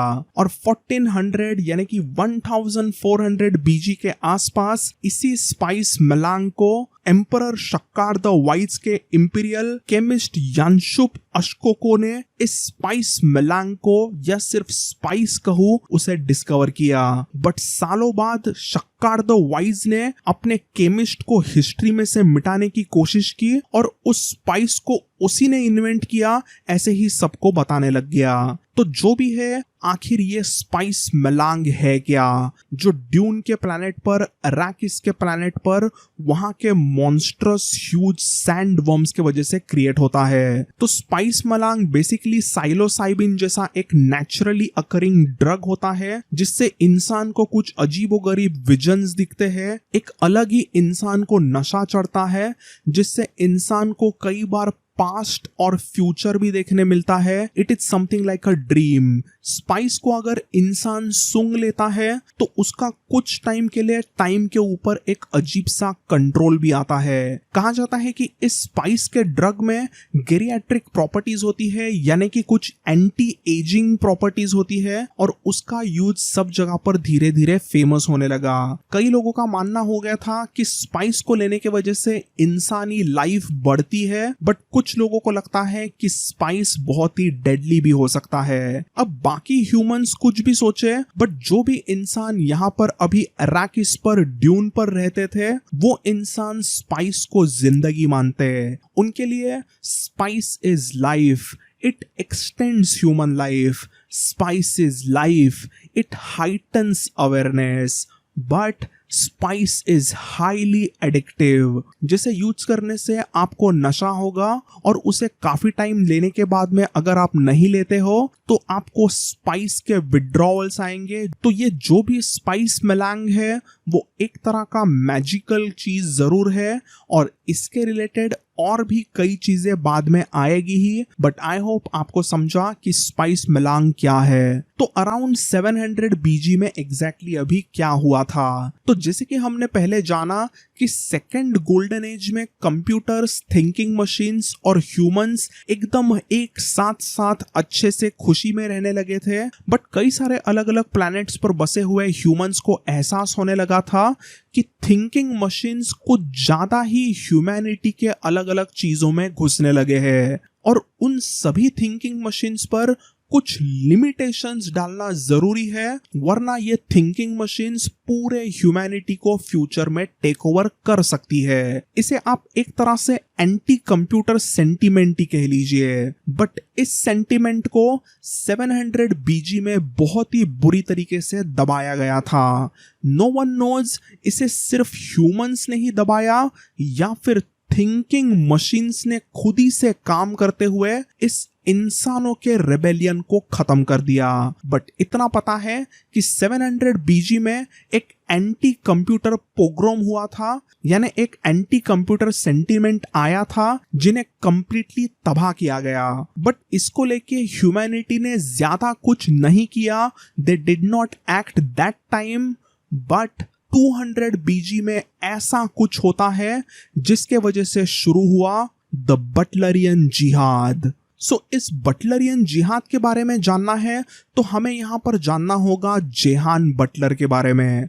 230 बीजी में जेहान बटलर बॉर्न हुई थी प्लैनेट कॉस्मोस पर। वो बचपन से ही एकदम स्मार्ट वुमन रही और उसे आगे चल के एक बेने जेसेरिट प्रिस्टेस बनना था। अब ये क्या झमेला है? जेहान के बारे में जानने के पहले बेने जेसेरिट के बारे में जानना पड़ेगा। तो सिंपल वर्ड्स में कहूँ तो ये बेने जेसेरिट विमेन मतलब एक तरह की फीमेल का कल्ट है, जिन्हें एक तरह का सुपर हीरोज ही मान लो। इस कल्ट के कुछ औरतों के पास में पुराने मेमोरीज को एक्सेस करने की ताकत होती है, और इसी ताकत को और भी ज्यादा पावरफुल बनाने के लिए ये कल्ट सिलेक्टिव ब्रीडिंग प्रोग्राम्स को भी चलाती है, जिससे वो पुराने जनरेशंस के ह्यूमंस के मेमोरीज को अनलॉक कर सके। अब किसी ऐसे ही ऐरे गहरे इंसान के मेमोरीज को वो अनलॉक करके क्या ही करेंगे, इसीलिए वो उनका ब्रीडिंग प्रोग्राम कुछ बड़े बड़े हाउसेस के लॉर्ड्स में चलाते हैं, ताकि जब कोई लॉर्ड मरे तो उसकी जेनेटिक मेमोरी जिंदा रहे उसी के ब्लड लाइन के जरिए, और उस ब्लड लाइन के मेमोरी को आगे चल के सालों बाद में फ्यूचर में बेने जेसेरिट अच्छी तरीके से एक्सेस करते हैं, और उन अलग अलग सीक्रेट्स को वो अपने फायदे के लिए यूज करते हैं। ये कल्ट एकदम ओल्ड अर्थ यानी ओल्ड टेरा के टाइम पीरियड से मौजूद है, और इवेंचुअली जब लिटिल डायस्पोरा हुआ था और ह्यूमैनिटी पूरे यूनिवर्स में फैली, तो सब जगह पर ये बेने जेसेरिट का कल्ट भी अलग अलग पूरे प्लैनेट्स पर फैल गया था। जैसे जैसे ह्यूमंस अलग अलग प्लैनेट्स पर एस्टैब्लिश हुए, तो इस बेने जेसेरिट के कल्ट ने सभी प्लैनेट्स पर अपना एक अलग ही पावर बनाया। अब हजारों सालों में कई सारे नई नई चीजें डेवलप हुई, बट ये जो बेने जेसेरिट का कल्ट था वो कभी भी प्रॉपर एक ऑर्गेनाइजेशन की तरह एक्ट नहीं करता, वो एकदम सिस्टमेटिकली काम ही नहीं करते। बट ये चीज बटलरियन जिहाद के बाद में चेंज होने वाली थी। बटलरियन जिहाद के समय तक बेने जेसेरिट वैसे काफी पावरफुल जरूर हो गई थी, और पूरे नॉन वर्ल्ड के ऑलमोस्ट सभी प्लैनेट के लॉर्ड्स के घरों में, सभी अलग अलग पावरफुल फैमिलीज में ये बेने जेसेरिट घुस गए थे। इन औरतों के कल्ट से सभी डरते और एक तरह से उनकी रिस्पेक्ट भी करते, क्योंकि इनके खिलाफ कुछ भी करना, उनके खिलाफ कुछ भी कहना, मतलब तुम्हारे हाउस का डिस्ट्रक्शन हो ही गया समझो। क्योंकि अगर आप उन्हें कुछ तकलीफ देते हो तो वो इवेंचुअली अगले 100-200 साल बाद जाके कुछ मेमोरीज वगैरह एक्सेस करके आपको तबाह कर सकते हैं। तो बाय 200 बीजी बेने जेसेरिट पूरे नोन वर्ल्ड के ऑलमोस्ट सभी प्लैनेट्स के बड़े बड़े फैमिलीज में घुस गए थे, जो यूजुअली उस प्लैनेट की रूलिंग पार्टीज ही होती, और इनके पास कई सारी सुपरनैचुरल पावर्स थी जिससे पूरे यूनिवर्स के ह्यूमंस डरते। One of such power is, as I said, understanding the past lifes की मेमोरीज। बेने जेसेरिट को एक ह्यूमन की जो भी पुरानी पास्ट लाइफ की चीजें थी उनके अलग अलग सीक्रेट्स अच्छे से पता करने आते हैं। उनकी और एक बड़ी पावर होती है उनका वॉइस। बेने जेसेरिट की औरतें इस पावर का यूज करके दूसरे इंसानों से जो चाहे करवा सकती है। यानी ये औरतें एक तरह से इंसानों को ही एक कठपुतली बनाकर उसे नचाती है, बट ऐसा भी नहीं होता कि वो दूसरों को एकदम वश में कर लेती है, बट हाँ, कुछ हद तक वो दूसरे इंसानों पर अपना एक वॉइस का कुछ जादू डालकर कब्जा करती है और उससे वो कुछ चीजें करवा सकती है। फिर वो कुछ इंपॉर्टेंट डिसीजंस लेना हो या फिर किसी को इवन मरवाना हो। तो ये अजीब सा औरतों का कल्ट बेने जेसेरिट मतलब ड्यून के दुनिया का एक अलग ही पावर सिस्टम है, और इसी में ये औरतें 1000 ऑफ ईयर्स से सिलेक्टेड ब्रीडिंग करती आई है। मतलब किसी भी बड़े हाउस में कैसे न्यू जनरेशन्स को क्रिएट करना है, इस पर इन बेने जेसेरिट के औरतों का पूरा कंट्रोल आ गया था, और सभी इंसान इनकी बातें सुनते भी है, क्योंकि एज आई सेड इनके खिलाफ एक्शन लेना डेंजरस है एंड इम्पॉसिबल भी है। वैसे तो बेने जेसेरिट के कल्ट में सिर्फ औरतें ही हो सकती है, बट इस कल्ट का एक अल्टीमेट मकसद होता है कि एक मेल सुपर ह्यूमन बीइंग को वो क्रिएट कर सके, एक परफेक्ट मेल बेने जेसेरिट जो एक ही समय पर फ्यूचर और पास्ट देख सकेगा, एक ऐसा एब्सोल्यूट गॉड जो टाइमलेस है और पूरे यूनिवर्स का सबसे पावरफुल बीइंग बनेगा। तो बेने जेसेरिट के कंसेप्ट में और भी कई सारी चीजें जरूर आती है, बट जो इंपॉर्टेंट चीजें इस कल्ट के रिलेटेड है वो मैंने आपको समझाई। तो आई होप आपको बेने जेसेरिट समझे। और यहाँ पर अभी हम आते हैं वापस जेहान बटलर के स्टोरी में। तो जेहान बटलर बेने जेसेरिट के कल्ट की मेंबर थी, और वो बचपन से ही एक अच्छी बेने जेसेरिट भी बनी थी। वो इस कल्ट में रहते रहते दिन ब दिन काफी पावरफुल होती गई, और एक समय ऐसा आ गया था कि उसने अपने बेने जेसेरिट के शक्तियों से खुद के बॉडी के मसल्स पर अच्छी तरीके से कंट्रोल पाया। इन 205 बीजी जेहान की किसी थिएटर बटलर के साथ में शादी हुई और वो जल्द ही प्रेग्नेंट होती है। जेहान को अपने बेने जेसेरिट शक्तियों की वजह से ऐसा फील होने लगा था कि वो एक बेटी को जन्म देगी, और उसने उस बेटी का नाम जन्म होने के पहले ही रख दिया था सैरा बटलर। जेहान को लगता था कि उसकी ये जो भी बेटी होने वाली है सैरा बटलर, वो मे भी आगे चल के एक पावरफुल ह्यूमन बन सके, बट उसका जन्म होने के पहले ही एक ट्रेजेडी हो गई। जब जेहान जेहान किसी हॉस्पिटल में रेगुलर चेकअप के लिए आई थी, तभी वहां पर उस हॉस्पिटल में सिर्फ और सिर्फ थिंकिंग मशीन्स ही काम कर रहे थे। कुछ टाइम तक उन थिंकिंग मशीन्स ने जेहान के बॉडी पर चेकअप किया और अचानक से उन्होंने डिसाइड किया कि उन्हें जेहान बटलर का अबॉर्शन करना पड़ेगा। तो उन्होंने बेहोश जेहान और थिएटर को कुछ भी नहीं बताया, उनसे कंसल्ट भी नहीं किया और वैसे ही उन्होंने जेहान बटलर का अबॉर्शन कर दिया। जब इवेंचुअली जेहान बटलर होश में आई और उसे पता चला कि थिंकिंग मशीन्स ने उसका कुछ अबॉर्शन कर दिया है, तो वो गुस्से से पागल हो गई। उसे पूरा यकीन था कि उसके बॉडी के साथ में ऐसा कोई भी प्रॉब्लम वगैरह नहीं हुआ था जिसके कारण थिंकिंग मशीन्स को अबॉर्शन करने की कुछ जरूरत थी। वो एक नॉर्मल रेगुलर चेकअप के लिए आई थी, उसे कोई भी ऐसी बीमारी नहीं हुई थी जिससे जेहान के बॉडी को कुछ खतरा हो सके। बट थिंकिंग मशीन्स का कहना था कि उन्होंने अबॉर्शन किया क्योंकि जेहान बटलर मर सकती थी due to this pregnancy. But Jehanne confident थी कि उसे कुछ भी नहीं हुआ था और ये अबॉर्शन करने की कोई भी जरूरत नहीं थी। जैसे ही ये हादसा बटलर फैमिली के साथ हुआ तो जेहान और उसके हस्बैंड थिएटर ने थोड़ा रिसर्च किया और उन्हें पता चलता है कि वो जहां पर एडमिटेड थी वहां का हॉस्पिटल का डायरेक्टर भी एक थिंकिंग मशीन है जो सालों से ऐसे अनजस्टिफाइड अबॉर्शंस करता आया था। जेहान को पूरा यकीन हुआ कि थिंकिंग मशीन्स अपना ही कुछ प्लान करते हुए, अपनी ही कुछ सीक्रेट प्लानिंग करके कुछ हॉरिबल डिसीजंस लेने लगे हैं और उनके कुछ हॉरिबल प्लॉट शुरू उन्होंने कर दिए हैं। आगे चल के जेहान को यह भी पता चला कि किसी रिचिस नाम के एक प्लैनेट पर, जो कि एक self programming and self producing computers वाली सोसाइटी बन चुकी है, वहां पर ह्यूमंस पर हॉरिबल एक्सपेरिमेंट्स भी शुरू हो गए हैं और अजीबो गरीब म्यूटेशंस को वगैरह ये थिंकिंग मशीन्स क्रिएट करने लगे हैं। अब ये सब पूरी कहानी काफी इन डेप्थ अलग बहुत है, बट यहाँ पर बात सिंपल है कि आर्टिफिशियल इंटेलिजेंस वाले रोबोट्स यानी कि कई सारे थिंकिंग मशीन्स अभी कुछ अलग ही लेवल पर कुछ हॉरिबल चीजें थिंक करने लगे हैं, कुछ हॉरिबल चीजें सोचने लगे हैं और वो ह्यूमंस के कंट्रोल के टोटली बाहर जा चुके हैं। इस समय पर एक तरह से सभी ह्यूमंस को ये आर्टिफिशियली इंटेलिजेंट थिंकिंग मशीन्स ही यूज करने लगे थे और वो पूरे नॉन यूनिवर्स में सब जगह पर पावरफुल पोजीशंस पर भी आ चुके थे। पूरे नॉन यूनिवर्स में ह्यूमैनिटी एक तरीके से थिंकिंग मशीन्स और कंप्यूटर्स के नीचे आ गई थी और इसके खिलाफ आवाज उठाया जेहान बटलर ने एंड इसी के साथ शुरू हुआ बटलरियन जिहाद।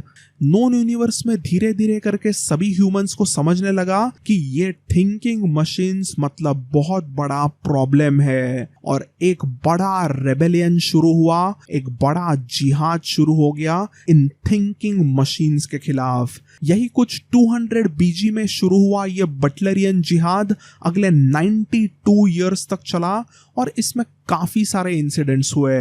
इसमें जेहान बटलर भी एक फाइट में मारी जाती है और थिंकिंग मशीन्स इवन अर्थ को टोटली डिस्ट्रॉय भी करते हैं। इस बटलरियन जिहाद में कई सारे पूरे प्लैनेट्स के प्लैनेट्स डिस्ट्रॉय किए गए, ट्रिलियंस ऑफ ह्यूमंस मरे, बट इवेंचुअली 108 बीजी में इस बटलरियन जिहाद को ह्यूमंस जीते और पूरे नॉन यूनिवर्स में कंप्यूटर्स और थिंकिंग मशीन्स को खत्म किया गया। इसी में 108 बीजी में अचानक से हॉल्ड्समैन प्रकट होता है ह्यूमैनिटी के सामने और इस बार ह्यूमैनिटी ही हॉल्ड्समैन पर काफी गुस्सा हुई क्योंकि हॉल्ड्समैन खुद ह्यूमैनिटी को एक कंप्यूटर लगने लगा। हॉल्ड्समैन इस समय तक तो अभी ऑलमोस्ट एक कंप्यूटर ही बन चुका था, बस एक चलता फिरता वो ब्रेन था जिसके साथ एक कंप्यूटर अटैच्ड रहता। तो ये कंप्यूटर जैसे ही लोगों ने देखा तो उनको गुस्सा आ गया और उन्होंने हॉल्ड्समैन को मार गिराया। 108 बीजी में बटलरियन जिहाद के खत्म होने के बाद पूरे नॉन यूनिवर्स में एक सबसे बड़ा रूल बनाया गया and that is thinking machines. Artificial intelligence मतलब खतरा है और वो किसी भी प्लैनेट पर कोई भी इंसान क्रिएट नहीं करेगा। थिंकिंग मशीन्स की टेक्नोलॉजी पूरे यूनिवर्स में कंप्लीटली बंद और जो भी इसके बारे में सोचेगा भी उसे बुरी मौत दी जाएगी। Without AI, without thinking machines, computers और विदाउट कोजिटर्स अभी पूरे नोन यूनिवर्स में ह्यूमैनिटी वापस से थोड़ी बहुत क्यों ना हो तरक्की करने लगी, बट जरूर ह्यूमैनिटी ने इस टाइम पीरियड में काफी दिक्कत फेस की, क्योंकि हजारों सालों तक कंप्यूटर्स पे डिपेंडेंट रहने के बाद में अचानक से विदाउट कंप्यूटर रहना was quite difficult for humanity. But जो भी हो, slowly steadily without thinking machines and computers Imperium धीरे धीरे स्ट्रांग होने लगा। नई नई जनरेशंस जो भी आती वो बिना एआई और कंप्यूटर वाले एनवायरनमेंट में ही बली पड़ी, तो अलग ही एक तरह का यूनिवर्स क्रिएट होने लग गया, डेवलप होने लग गया, अलग ही बिलीफ सिस्टम्स बनने लगे, न्यू फॉर्म्स ऑफ रिलीजन्स आने लगे। एंड अराउंड 90 बीजी तक पूरे लैंड्सरैट में ऑलमोस्ट 13,300 वर्ल्ड्स पर अभी इस समय पर ह्यूमंस रहने लगे थे, बट सब जगह पर ऐसे ही पीस नहीं आया था। कहीं ना कहीं प्रॉब्लम्स अभी भी शुरू थे, अलग अलग जगहों पर बैटल्स छोटी मोटी शुरू ही रहती थी। और ऐसे ही 88 बीजी में एक बहुत ही बड़ा बैटल ऑफ कॉरिन हुआ। एक हाउस कॉरिनो नाम का एक मेजर हाउस पूरे यूनिवर्स में बना। ये हाउस इतना पावरफुल था कि जैसे ही ये बैटल उन्होंने जीती तो वो पूरे नोन यूनिवर्स के स्ट्रॉन्गेस्ट हाउस बने। उसके बाद सिर्फ 2 साल बाद 86 बीजी में हाउस एट्रेडिस का फॉर्मेशन हुआ प्लैनेट टैंटलोस पर, और उन्हें खुद हाउस कॉरिनो ने बसाया, क्योंकि कॉरिनोस को इस हाउस एट्रेडिस के डिमिट्रियोस एट्रेडिस ने कई सारे अलग अलग बैटल्स में काफी मदद की थी। इसी दौरान और एक हाउस हैरकोनन भी काफी पावरफुल बनने लगा। ये हाउस वैसे तो हमेशा ही माइनर हाउस रहा था लैंड्सरैट में, बट बैटल ऑफ कॉरिन के बाद में ये हाउस हैरकोनन भी काफी पावरफुल बना, और वो अपने प्लैनेट गिडी प्राइम पर से अच्छी तरीके से उनके अलग अलग मून्स पर वगैरह रूल करने लगे।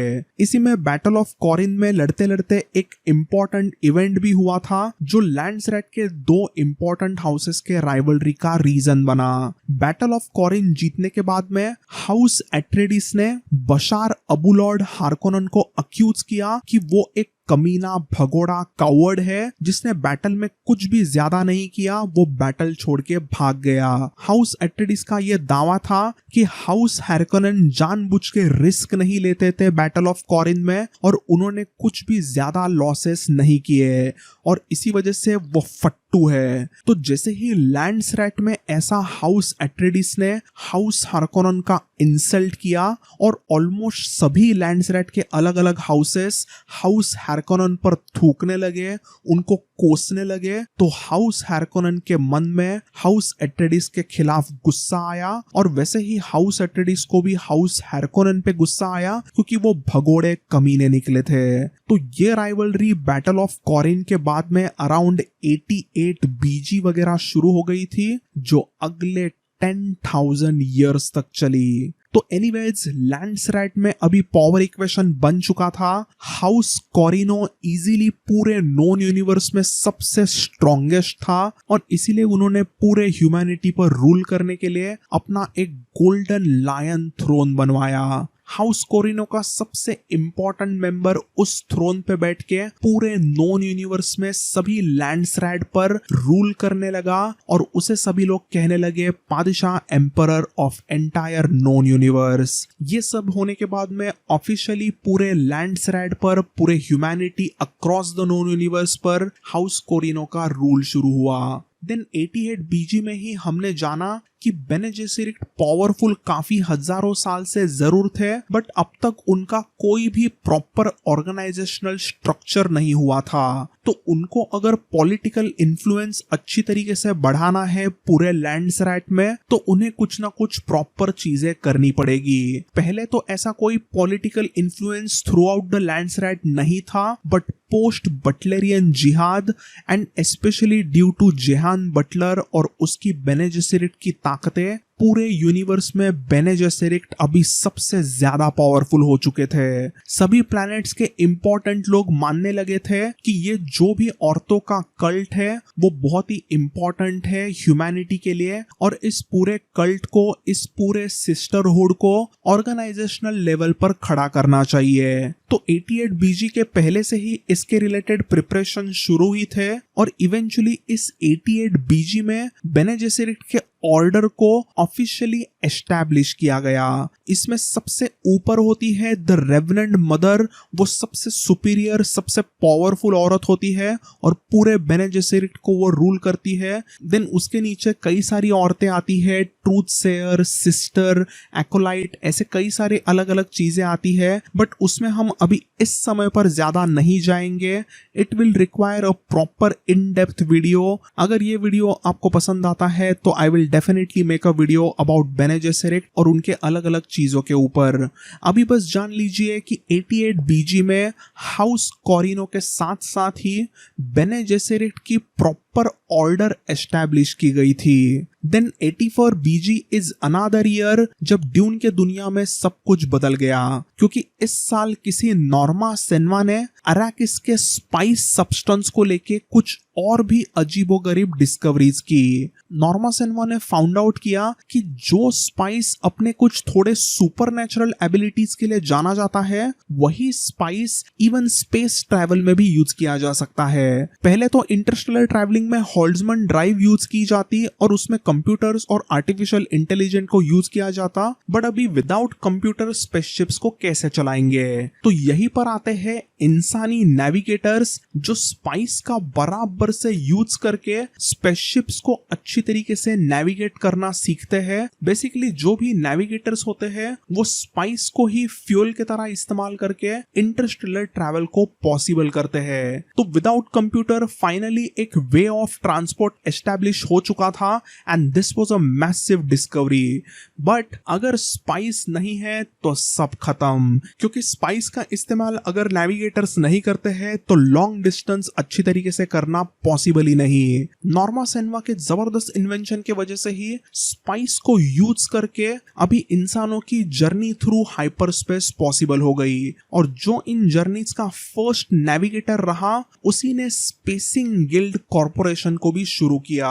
बट इस गिल्ड को एकदम आसानी से इंटरस्टेलर ट्रैवल करने नहीं मिला। उनके ऑफिशियल एस्टैब्लिशमेंट में अभी भी टाइम था। ये जो स्पाइस से चलने वाले जहाज की ये जो नई टेक्नोलॉजी थी, इसके ऊपर इंपीरियम का भरोसा नहीं था। 84 बीजी के बाद में अगले 80 इयर्स नॉर्मा सेनवा की spacing guild organisations space travel में अपनी मोनोपोली बनाना चाहते थे, और इसके लिए वो लैंड्सरैट के अलग अलग प्लैनेट्स के अलग अलग हाउसेस के साथ में पूरे नोन यूनिवर्स में कई सारे मीटिंग्स करते हैं, और इवन हाउस कोरिनो के साथ में उन्होंने इवेंचुअली मीटिंग्स की।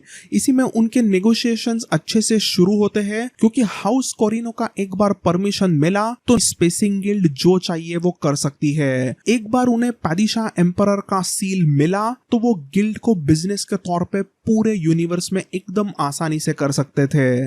इवेंचुअली 5 बीजी में एरारियम 4 नाम के एक प्लैनेट पर एक बहुत ही बड़े ग्रेट फाइनेंशियल साइनोड को रखा गया था, जिसमें पूरे नॉन यूनिवर्स के लैंड्सरैट के इंपॉर्टेंट लोग आए ताकि वो इंटरस्टेलर ट्रैवल, स्पाइस का प्रोडक्शन और कई सारे इंपॉर्टेंट चीजों को लेकर डिस्कशन कर सके।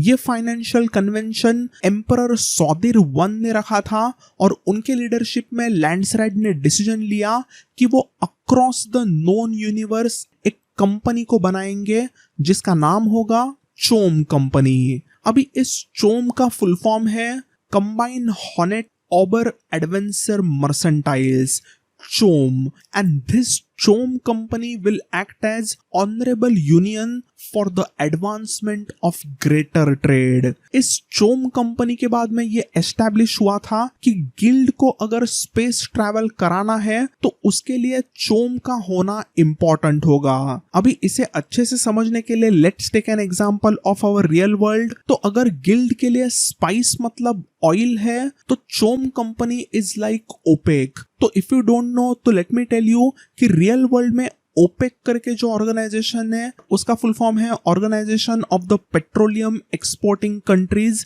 तो जो भी ओपेक की कंट्रीज है वो पूरे अपने अर्थ के ऑयल प्रोडक्शन को किस तरीके से करना है उस पर डिसीजंस लेती है, ऑयल प्रोडक्शन को वो संभालती है। तो वैसे ही ड्यून के दुनिया में चोम करके जो ऑर्गेनाइजेशन, चोम कंपनी जो बनाई है वो स्पाइस प्रोडक्शन को कंट्रोल करेगी। अब जैसे पेट्रोल और डीजल को अपने इस रियल वर्ल्ड में स्पेशलाइज्ड कंटेनर में ही अच्छी तरीके से ट्रांसपोर्ट किया जा सकता है, तो वैसे ही इवन ड्यून के प्लैनेट पर, अराकिस के प्लैनेट पर स्पाइस का प्रोडक्शन करके उसका ट्रांसपोर्ट और लॉजिस्टिक्स कुछ खास चीजों के कंटेनर्स में ही किया जा सकता है। जैसे ही ये चोम कंपनी बनाई गई, उसको सैंक्शन किया गया, तो उसने पूरे नॉन यूनिवर्स के ट्रेड पर अपनी मोनोपोली शुरू कर दी।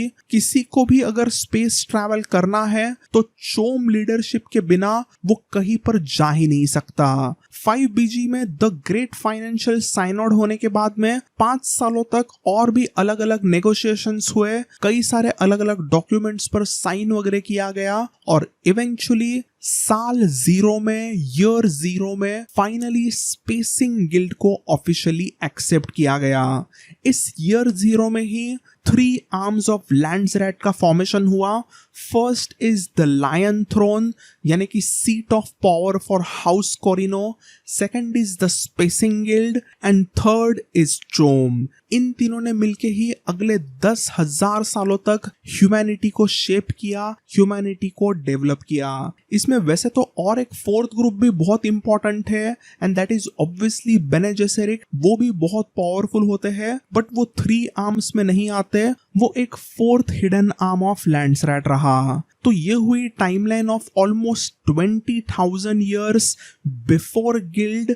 अभी हम जानते हैं what happens in 10,000 years of after guild, जिसमें ज्यादा कुछ होता नहीं है। So let's get into it. तो अभी 3 आर्म्स ऑफ लैंड्सरैट तीनों मिलके अभी पूरे नॉन यूनिवर्स पे रूल करने लगे थे। सबसे पहले तो हर 10 साल हाउस कोरेनो और उनके लायन थ्रोन की ताकत अभी बहुत ही ज्यादा पावरफुल होने लगी, क्योंकि उन्होंने बराबर से पूरे नॉन यूनिवर्स में पॉलिटिक्स खेलना शुरू किया और सब जगह पर उनके कनेक्शंस अच्छे स्ट्रॉन्ग होने लगे। हाउस कोरिनो ने भी एटॉमिक बॉम्बिंग यानी कि एटॉमिक को बैन कर दिया, बट यहाँ वहां पर वो असैसिन्स का वगैरह यूज करके पॉलिटिक्स खेलते और अपने डेंजरस राइवल्स को वो खत्म करते। वॉर्स तो वैसे बहुत ज्यादा होते नहीं, बट यहाँ वहां पर छोटी मोटी लड़ाइयां तो शुरू हुई थी, क्योंकि ह्यूमैनिटी मतलब छोटे मोटे इश्यूज तो आएंगे ही, बट ऐसा कोई भी बड़ा वॉर नहीं हुआ। There was no more collateral damage, it was time for healing. Conflicts तो शुरू थे, बट आर्मीज कभी भी एटॉमिक बॉम्बिंग या फिर डायरेक्ट गन फायर का इस्तेमाल नहीं करते। एंड उसी में होल्ड्समैन शील्ड के वजह से कोई भी गन्स तो यूज कर ही नहीं सकता था। तो किसी को भी अगर मारना है तो हैंड टू हैंड कॉम्बैट सीखना ही पड़ेगा। उन्हें बेसिकली स्वॉर्ड फाइट और नाइफ फाइट्स वगैरह की टेक्निक सीखने पड़ेगी। इसी कारण पूरे नॉन यूनिवर्स में सेफ एनवायरनमेंट एक तरह का क्रिएट होने लगा और ज्यादा वॉर्स नहीं होते। बीच में वैसे यही कुछ 385 से लेके 388 एजी में द ओशैश रेबेलियन करके एक बड़ा आर्म्ड रेजिस्टेंस एम्पायर के खिलाफ जरूर हुआ था, बट हाउस कोरिनो, हाउस हार्कनन और हाउस एट्रेडिस और बाकी उनके कई सारे छोटे सपोर्टिंग हाउसेस ने मिलकर उस रेबेलियन को आसानी से सिर्फ 3 सालों में ही दबा दिया। इसके बाद में अगले 10,000 सालों के लिए किसी भी हाउस ने हाउस कोरिनो के खिलाफ बैटल करने का सोचा भी नहीं, और इसका सबसे बड़ा रीजन था हाउस कोरिनो की बहुत ही डेंजरस आर्मी सार्दुकार। तो 388 एजी में सलूसा सेकुंडस नाम के प्लैनेट को एक प्रिजन प्लैनेट बनाया गया था, और उस पूरे प्लैनेट पर सिर्फ और सिर्फ डेंजरस आर्मी को ही क्रिएट किया जाता, और यही आर्मी थी सार्डुकार आर्मी। यहाँ पर सार्डुकार आर्मी के कुछ बहुत ही डेंजरस वॉरियर्स क्रिएट करने जाने लग गए, और ये पूरे नॉन यूनिवर्स की सबसे डेडलीस्ट आर्मी बनी, और एक तरह से वो हाउस कोरिनो के स्पेशल सोल्जर्स बने। उन्हें जो भी हाउस कोरिनो कहता वो करते, क्योंकि वो हाउस कोरिनो के ही पुराने प्लैनेट सलूसा सेकंडस पे थे। तो इस समय पर एक केटेन नाम के प्लैनेट पर हाउस कोरिनो बसा हुआ था, बट उसके पहले वो इस सलूसा सेकेंडस नाम के प्लैनेट पर ही रहते थे। बट उस प्लैनेट पे काफी हार्श एनवायरनमेंट रहता था, इसीलिए कोरिनो ने उस प्लैनेट को प्रिजन प्लैनेट बना दिया और वो बहुत ही खूबसूरत केटेन प्लैनेट पे शिफ्ट हो गए थे। इस सरूसा सेकेंडस प्लैनेट पर सार्डुकर की आर्मी तो क्रिएट की जाती ही थी, बट इसे प्रिजन प्लैनेट इसलिए कहते क्योंकि जो भी इंपीरियल लॉ को ब्रेक करता उन्हें उस सलूसा सेकेंडस के एक बहुत ही मैसिव प्रिजन में फेंका जाता और ये सभी डिसीजंस पैडिशा एम्परर ही लेता। तो अभी सब जगह पर नॉन यूनिवर्स में कोरिनोस के सार्डुकार आर्मी का खौफ बनने लगा था, क्योंकि अगर वो हाउस कोरिनोस की बात नहीं मानते तो उन्हें तबाह किया जाएगा।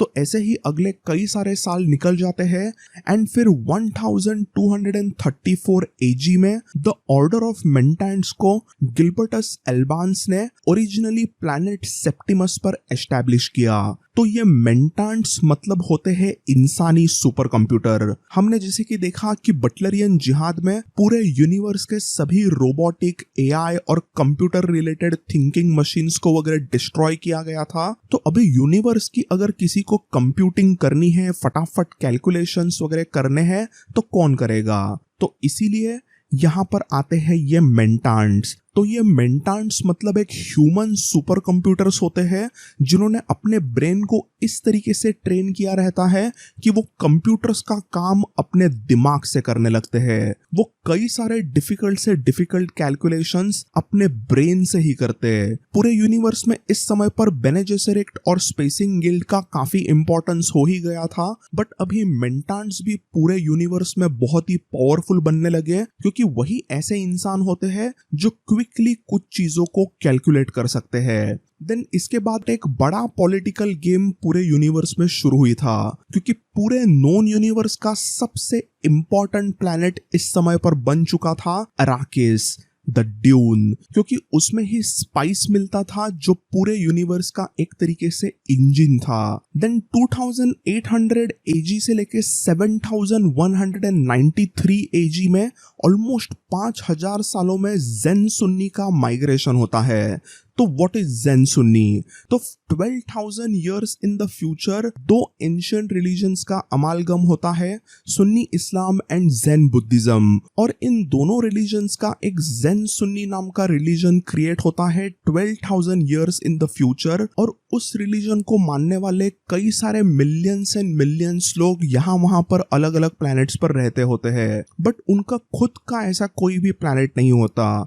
वो एक तरह के वेंडरर्स होते हैं, यहाँ वहां पर अलग अलग प्लैनेट्स पे उन्हें पनाह मिलती है। तो इन 5000 सालों में ऑलमोस्ट 100 मिलियन जेन सुन्नी माइग्रेट होते हैं अराकिस पर, एंड इसका रीजन होता है कि स्पेसिंग गिल्ड इन इंसानों को वहां पर लगाकर उनसे काम करवाना चाहते थे, और इन्हीं जेन सुन्नी लोगों को इवेंचुअली पूरे नॉन यूनिवर्स में फ्रेमन्स कहने लगते हैं। पहले तो ये जेन सुन्नी यानी कि फ्रेमन लोगों का दिखने का अंदाज थोड़ा सा डिफरेंट था, उनकी फिजिकल एट्रीब्यूट्स थोड़ी सी पहले डिफरेंट होती है, बट जैसे जैसे वो यहाँ पर ड्यून पर, अराकिस पर रहने लगते हैं तो उनके बॉडीज में भी फिजिकल ट्रांसफॉर्मेशन होती है और वो काफी डिफरेंट दिखने लगे। अराकिस इस समय पर ड्यून बना था, और ड्यून का ही असल में ज्योग्राफिकल इंग्लिश मीनिंग है a hill of a sand near a beach और इन अ डेजर्ट। तो यहाँ पर अराकिस तो पूरा का पूरा प्लैनेट ही ड्यून बन गया था, एक सैंड का हिल बन गया।